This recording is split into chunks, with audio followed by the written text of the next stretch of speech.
Welcome to Grey Dog FM. We're back here with our Road to Glory save with Bradford Park Avenue. Since you were last with us, we've been doing rather well. After the opening game, which you saw in the last episode against Kings Lynn, we went to Kettering, but things didn't go quite to plan. We were goalless, a goalless draw. They had a man sent off 9 minutes from time. Our attack just didn't work at all. Defence played well. Mitch Lund was our man of the match at 7.6. So if we look at the match stats in detail, we'll see it's a game we could and should have won. So as we can see of our forwards, only Longbottom with 6.7 was anything like recent form. We brought on Spencer and Johnson, who played a little bit better, but we couldn't unlock the Kettering defence. You can see that they had 6 yellow cards, including a second for Storer, which was followed up by a red. So if we look at the next game, away to Scarborough, we did a lot better in this one. Let's have a look at the stats on this. So we played the same team against Scarborough away and came away with a 3-1 win. Just one positional change. We swapped around Hopper and Church, put Church in the number 10 role, and did he come up trumps? He was the man of match. So Blythe gave us a lead from the penalty spot after 20 minutes after he'd been fouled. Shortly after half time, Church and Hopper combined for Church to put us 2-0 in front. On 65 minutes, Scarborough pulled one back and we made a couple of subs. On 68 minutes, Nowakowski and Spencer coming on,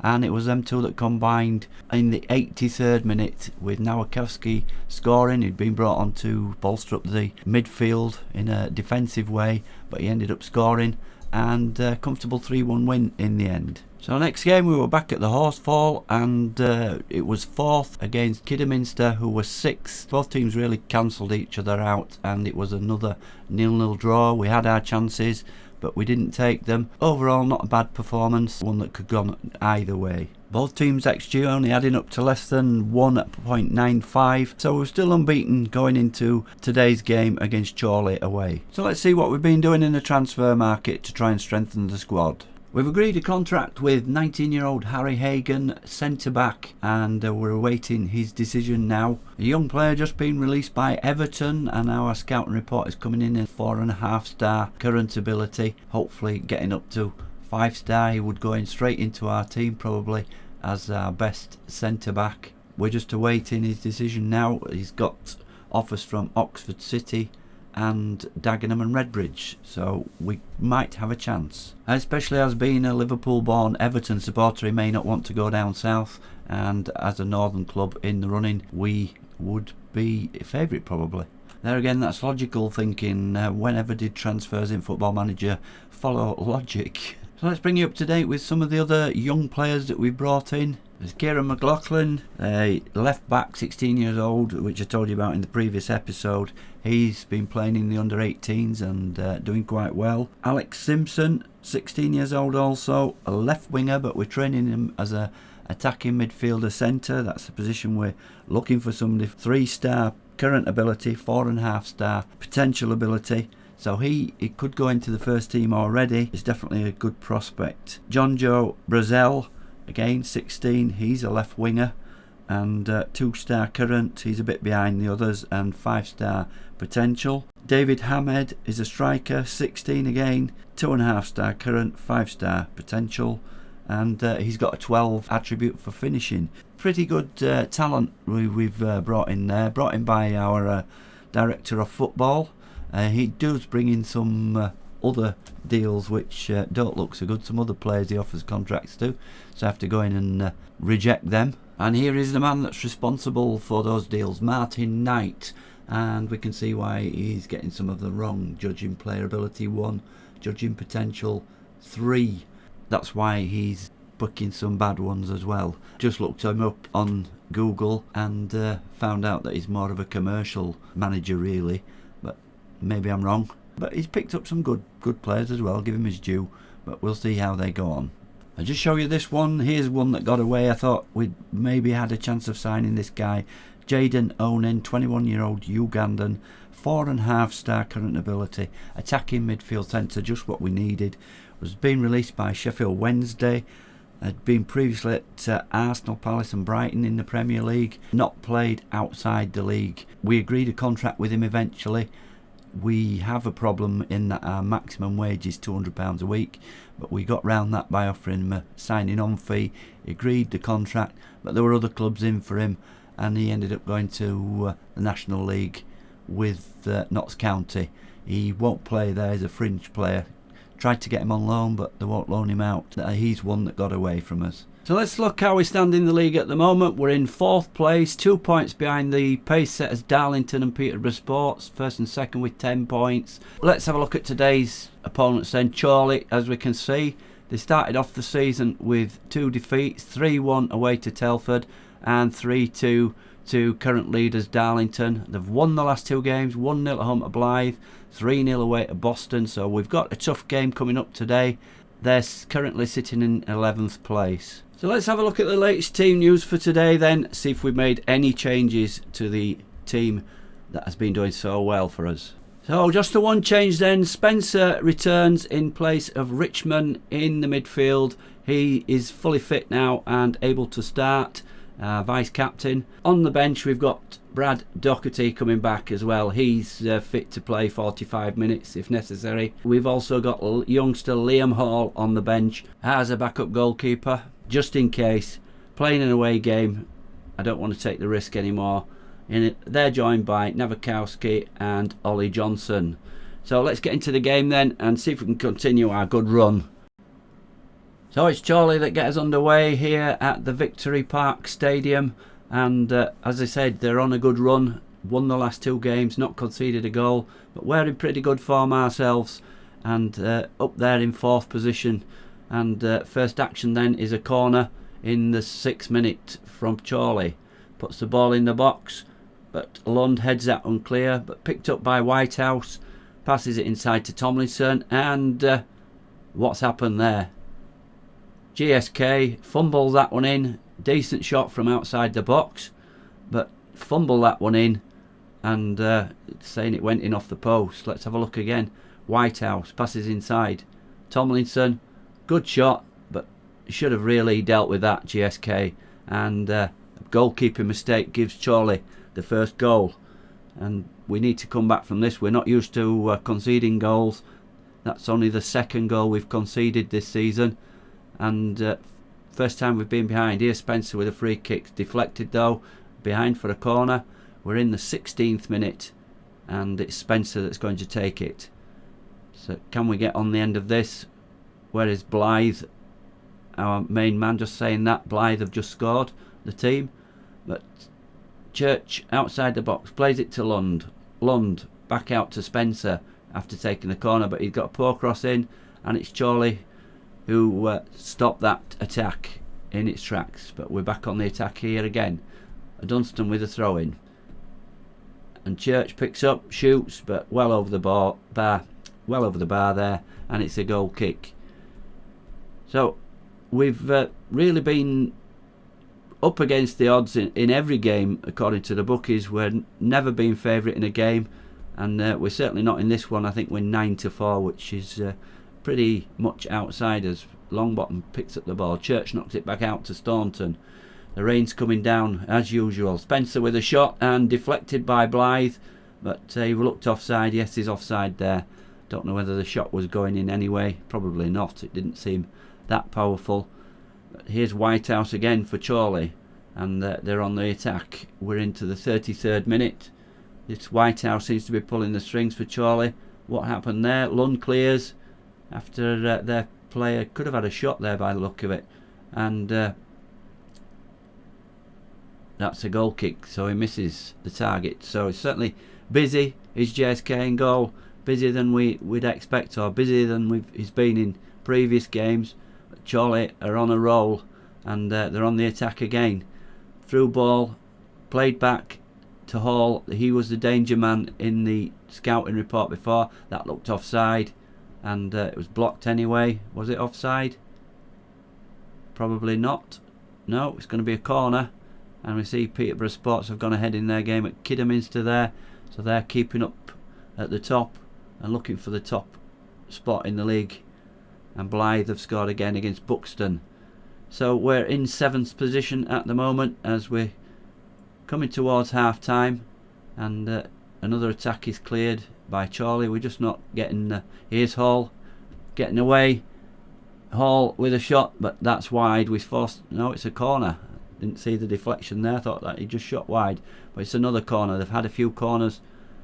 Have Chorley, and here's another one just coming before half time. Fielding heads clear. Fielding helping out the defence there. Here's Whitehouse. Whitehouse crosses in to Hall. Hall at the edge of the box. Plays it to a foreign name that I can't quite make out. Utter somebody or other. And it's another Chorley corner.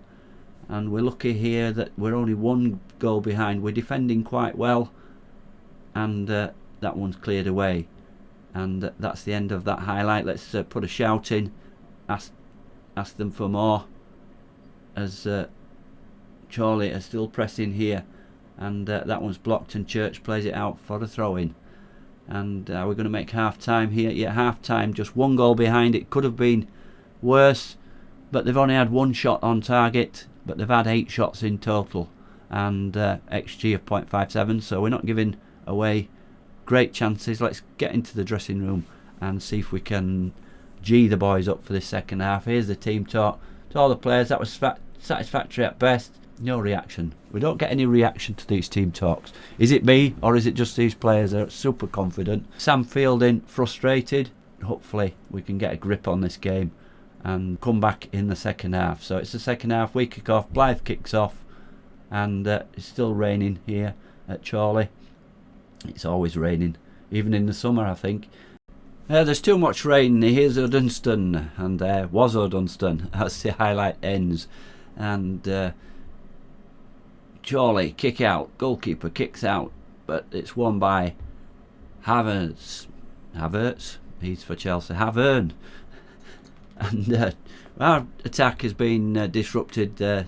Chorley dispossessing us quite easily, and although it's only 1-0, it could have been a lot worse. Here's Hopper, Dunstan on a yellow card. Like the way our fullbacks have got forward in these games. There's Spencer looking a bit rusty, gives the ball away. Hall's away here, looks clear, and finishes that one, but we couldn't live with him. He got away down the middle, and that's where our defence looked weak there. I don't know who that was. I think it might have been Lund, that one. Let's have a look again. Yeah, maybe Lund. No, I haven't. Yeah, I think it's Lund actually. That Hall has got clear of him and made it 2-0 to Chorley.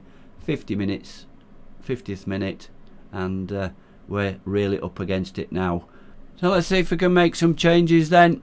Who's not playing well? Spencer's not playing too well. We're going to change him and bring Richmond in. He's obviously not in good form. We're going to bring Richmond back into the team. So the change we made before the game, we're now reverting back to our central two of Richmond and Fielding. Anybody else that's not playing so well? Longbottom's not so good at 6.4. Lots of players not playing well in this game. There's only Mitch Lund with 7.1 playing well. We could probably make 5 or 6 changes if we could here. Look at bringing Brad Doherty on for Longbottom possibly. Can he play on the left hand side? Yeah, we're going to bring Longbottom off and put Doherty on. Back from injury, can play 45 minutes, and he'll play as a inverted winger on that left hand side. And we're going to change to balanced, so we've got to try get back in the game and try get a goal. So with most of the second half remaining, let's hope those changes have an impact and we can get back in this game. It's a throw-in by Dunstan. Church plays it into the box, and Staunton appearing in the centre there. Shot blocked, and Chorley breakaway. It's that man Hall again, going down the right hand side. Somebody get a tackle in, and they keep in possession here. Knocked out wide to the left to the man with the name you can't pronounce, but he was offside, so that one comes to nothing. And not much happening so far for us. We've both had 2 shots on target, but theirs have been clear-cut chances.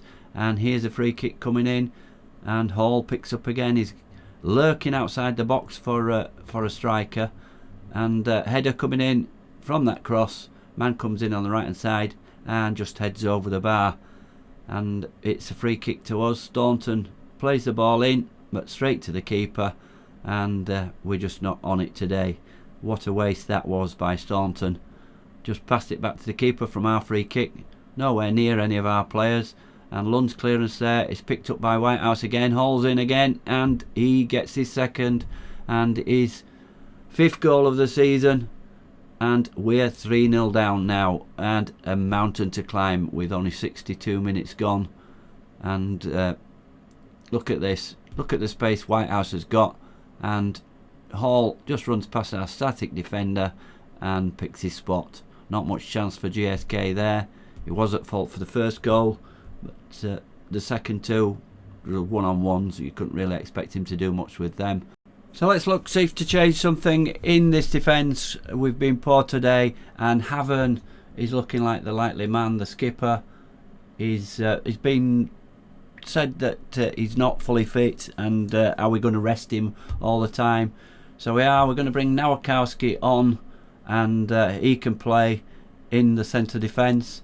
We don't want him as a ball player. We're going to have a central defender on defend, and hopefully he can stiffen things up so we don't go any further goals down to have a negative effect on our goal difference. So it's a matter of shoring things up now and maybe getting a consolation goal, but it's not looking likely. We've both had 3 shots on target. Unfortunately, their 3 have gone in the back of the net. Not to do with GSK, but to do with our poor defending. And we've never really looked like scoring. But here's Church going through the middle. Church, can he finish? He hits the post, and it's just not going for us today. And Chorley cleared away for a corner. It's still pouring it down with rain, and it's as miserable as our day's been. Here's Fielding then. Can we get one back from this corner? He knocks the ball in, but it's cleared out by the unpronounceable man and picked up by Richmond outside the box. Cross comes in again. Blythe, but nowhere near. And it's now, assistant manager is asking me to mark Connor Hall. It's a bit too late for that, I think. And we should have had that bit of advice earlier. And his damage has been done. And it looks like we're going to be holding on to this 3-0 deficit, holding on. But we're actually on the attack. Here's Blythe, deep, plays it to Fielding. Fielding's in front of Blythe. Good ball in there, but Richmond, what a poor effort. Richmond, the defensive midfielder, is up there. The 2 midfielders are up in front of Blythe, and it should have been Blythe that were taking the shot on. Maybe there'd have been a different outcome. We're into injury time here as GSK launches the ball up front. We're having a bit of success now, in possession anyway, on the highlights. Here's Church, and a comfortable save for their keeper Irwin there. And it looks like it's going to be 3-0, but we're still not finished yet. We've still got another highlight, a long throw from Chorley. Church picks up, but that's the end of the game highlight, and we've gone down 3-0. A disappointing performance. A couple of good performances in midfield there. Richmond coming on and Fielding and Lund. So there's 3 central players there. End of our unbeaten run, and we go back to the drawing board. Let's see where we're going to be in the table after that one then. So interesting results here. Spennymoor 3, Darlington 0. Spennymoor beat Darlington to go top of the table with 12 points, and they are our next opponents. We're at home to Spennymoor next game, and we've now dropped down to 10th place with our 8 points, so 4 points from the top. I would have taken it before the season started. 8 points from the first 5 games. Let's see who we're going to play next. Obviously we're playing Spennymoor next, but we're going to come back on the 17th of September for the FA Cup second qualifying round. Don't know where, the draw's not made till the beginning of September, so I don't know who we're playing yet, but watch out for my Twitter.